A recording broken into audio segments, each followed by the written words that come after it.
Bonjour à tous et bienvenue dans notre nouvelle émission C'est dans l'herbe. Notre thème du jour, l'avenir se joue dans notre assiette.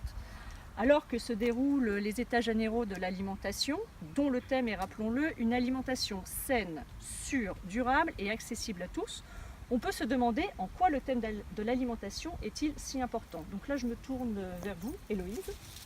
Alors, les enjeux agricoles et alimentaires dans le monde sont colossaux. Le constat est simple, 815 millions de personnes souffrent de la faim et paradoxalement, ce sont les paysans qui en souffrent le plus.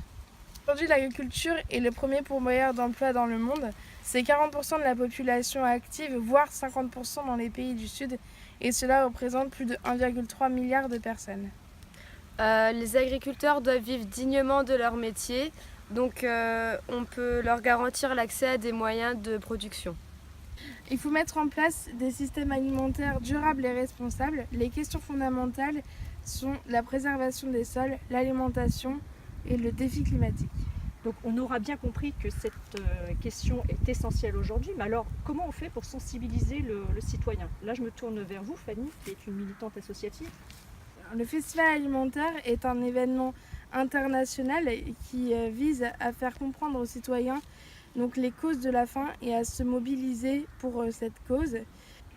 Il a lieu donc du 15 octobre au 30 novembre et il fête cette année ses 10 ans. Donc pour conclure, on peut dire qu'il est important de remettre la question de la nourriture au cœur du débat politique et public. Nous allons maintenant passer à nos questions SMS.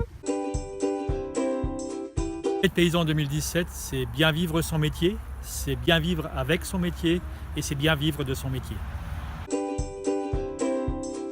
En fait, un agriculteur, il n'a pas un rôle, il a plutôt un métier. Et un métier, ça a une vocation économique. Ceci étant, qu'on soit en Afrique, au Népal, en France ou n'importe où, l'objectif essentiel de l'agriculteur, c'est de produire pour nourrir le monde.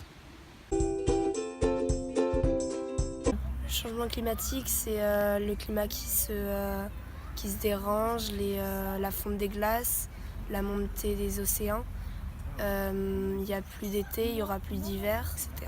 Moi, je trouve qu'on pollue trop la terre, qu'il y a trop de voitures et qu'on met trop de déchets par terre.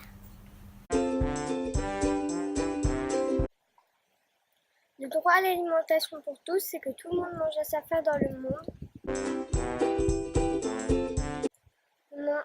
Moi, je pense que dans tous les pays, pauvres ou riches, tout le monde devrait manger à sa faim.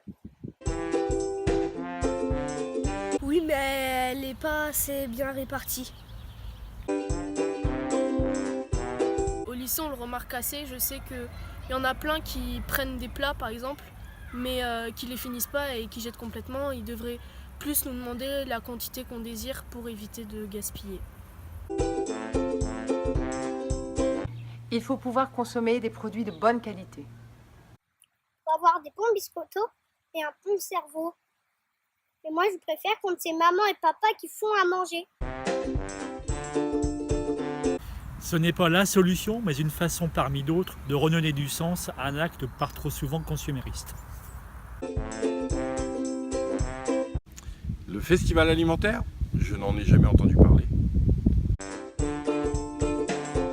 Ça permet aux jeunes qui vont visionner les films de pouvoir toucher du doigt des problématiques mondiales telles que la faim dans le monde et puis les inégalités nord-sud. Et par ailleurs, donc, des rencontres et des échanges seront organisés dans le cadre de soirées débats. Alors, grâce à la présence d'une intervenante sénégalaise, Awa, nous avons pu participer à la projection d'un film concernant l'alimentation d'autres pays. On a pu également partager un couscous sénégalais. Donc ça nous a permis de découvrir de nouvelles saveurs qu'on ne connaissait pas. Et il y avait une très bonne ambiance, donc c'était sympa. L'année dernière nous a permis d'apprendre les différents types d'alimentation de chaque pays. Ça nous a aussi permis de prendre conscience que certains territoires n'avaient pas les mêmes moyens que d'autres.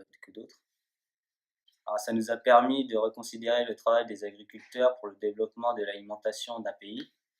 Et ça serait bien que les personnes aient une alimentation saine et durable. Eh bien, merci à toutes d'avoir participé à cette émission. Pour rappel, le festival alimentaire, c'est près de 1400 projections. Il y en a donc forcément une près de chez vous. Vous retrouverez toutes les dates sur le site www.festival-alimentaire.org. Merci, à bientôt. Merci. Bon festival!